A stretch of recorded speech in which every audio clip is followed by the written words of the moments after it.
സ്നേഹവും വെറുപ്പും ഒരുപോലെ ഏറ്റുവാങ്ങിയ സ്വർഗ്ഗതുല്യ സ്വാദുള്ള പഴം. പഴങ്ങളുടെ രാജാവെന്നറിയപ്പെടുന്ന ദുരിയാൻ പഴം ഇതാ കോതമംഗലത്തും. കോട്ടപ്പടി കൊറ്റാലിൽ റബി മാത്യു ആണ് പാശ്ചാത്യ രാജ്യങ്ങളിലെ ഈ രാജാവിനെ ഇവിടെ വിളയിച്ചിരിക്കുന്നത്.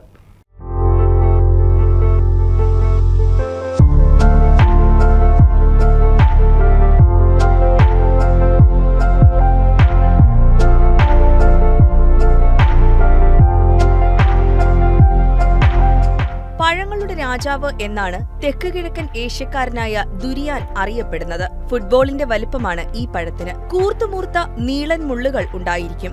നമ്മുടെ ആഞ്ഞിലി ചക്കയോടും സാധാരണ പ്ലാവിലെ ചക്കയോടും സാമ്യം തോന്നാവുന്ന പഴം. 16 വർഷങ്ങൾക്ക് മുൻപാണ് റാന്നിയിൽ നിന്നെത്തിച്ച ദുരിയാൻ തൈ റബി പറമ്പിൽ നട്ടത്. ഇന്ന് കടഭാഗത്ത് 70 ഇഞ്ചോളം വണ്ണമുണ്ട് മരത്തിന്. എറണാകുളം, ഇടുക്കി ജില്ലയിൽ ചിലയിടങ്ങളിൽ ദുരിയാൻ മരം ഉണ്ടെങ്കിലും ഇത്രയും വലിയ മരം ഇല്ല എന്ന് റബി പറയുന്നു. 2-3 കൊല്ലമായി പൂക്കുന്നുണ്ടെങ്കിലും പകുതി പ്രായമാകുമ്പോൾ കൊഴിഞ്ഞു പോവുകയാണ് പതിവ്. ഇത്തവണ കൃഷിഭവനുമായി ബന്ധപ്പെട്ട് വളപ്രയോഗം നടത്തിയിട്ടുണ്ട്. ഇപ്രാവശ്യം വിളവെടുക്കാൻ കഴിയുമെന്നാണ് റബിയുടെ പ്രതീക്ഷ.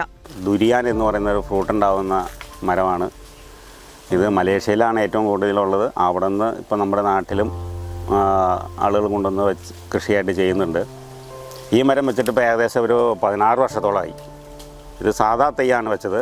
അപ്പോൾ അതുകൊണ്ട് 10 വർഷം കഴിഞ്ഞാണ് ഇത് കായ്ക്കോളൂ എന്നാണ് അന്ന് തന്നെ ആൾ പറഞ്ഞത്. ഇത് റാന്നിയിൽ, പത്തനംതിട്ട ജില്ലയിൽ റാന്നി എന്ന ഭാഗത്ത് നിന്ന് ഞാൻ ഈ പുലാസാൻ്റെ തൈ എടുക്കാനായിട്ട് പോയപ്പോൾ അവിടുത്തെ ഒരാൾ ഫ്രീ ആയിട്ട് തന്നതാണ്. ഞാൻ ഇത്രയും അകലയിൽ നിന്നൊക്കെ വന്നു എന്ന് അറിഞ്ഞപ്പോൾ ആൾക്കൊരു ഇത് തോന്നിയിട്ട് തന്നതാണ്. പക്ഷേ ഈ മരം പെട്ടെന്ന് അങ്ങ് ഇത്രയും വലിപ്പമായി. 16 വർഷം കൊണ്ട് ഇപ്പോൾ ഏകദേശം എൻ്റെ കടഭാഗം ഒരു 70 ഇഞ്ച് വണ്ണായി. ഈ പ്രാവശ്യം നമ്മളത് കൃഷിഭവനൊക്കെയായിട്ട് ബന്ധപ്പെട്ട് കുറേ മെഡിസിനൊക്കെ ചെയ്തിട്ടുണ്ട്. എന്താവുമെന്ന് അറിയില്ല. അപ്പോൾ ഇത് കംപ്ലീറ്റ് പൂത്ത് നിൽക്കുകയാണ്. ഇതിൻ്റെ തടിയിലാണ് ഇത് മെയിനായിട്ടുണ്ടാകുന്നത്. ഏകദേശം 1 കിലോയിൽ മേളിൽ ഒരു പഴം വരും. കഴിഞ്ഞ വർഷം ഒരു കുറച്ച് ഫ്രൂട്ട് കിട്ടി. ഇതിപ്പോൾ മൊത്തം വലുതായി കിട്ടുകയാണെങ്കിൽ ടൺ കണക്കിന് സാധനം ഉണ്ടാവും.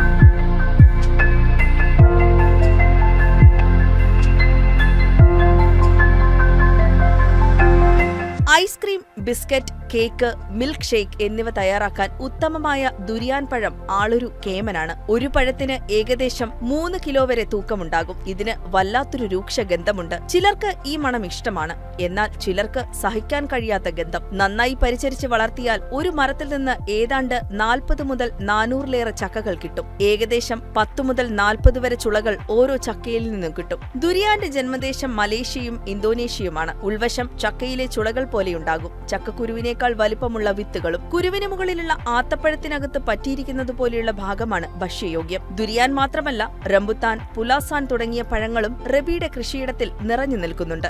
എനിക്കിത് മാത്രമല്ല, വേറെ പുലാസാൻ ഉണ്ട്, റംബൂട്ടാൻ ഉണ്ട്. റംബൂട്ടാനിൽ തന്നെ ഒരു വെറൈറ്റിയാണ് മറ്റേ സീസർ എന്ന് പറയും.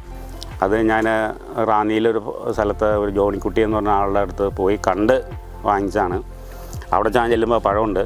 അപ്പോൾ എനിക്ക് 2 പഴം തിന്നാനും കാണിക്കാനൊക്കെ തന്നതിൽ ഒരു പഴം 90 ഗ്രാമും ഒരെണ്ണം 95 ഗ്രാമും ഉണ്ടായിരുന്നു. അപ്പോൾ ഞാൻ നേരിട്ട് കണ്ടതിൻ്റെ പേരിലാണ് തൈ വാങ്ങിച്ചുകൊണ്ടെന്ന് വെച്ചാൽ എനിക്ക് ഏകദേശം ഒരു 10-50 തൈ അത് മാത്രമുണ്ട്. അതിപ്പോൾ ഇത്തവണ ഫുള്ളായിട്ട് പൂത്ത് നിൽക്കുന്നു. അതിൻ്റെ റിസൾട്ട് ഇത്തവണ അറിയാം.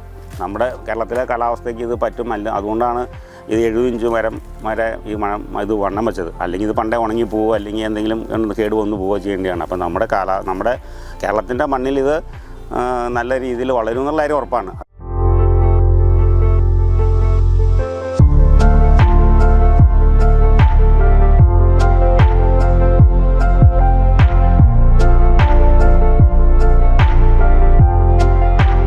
News desk KCV news.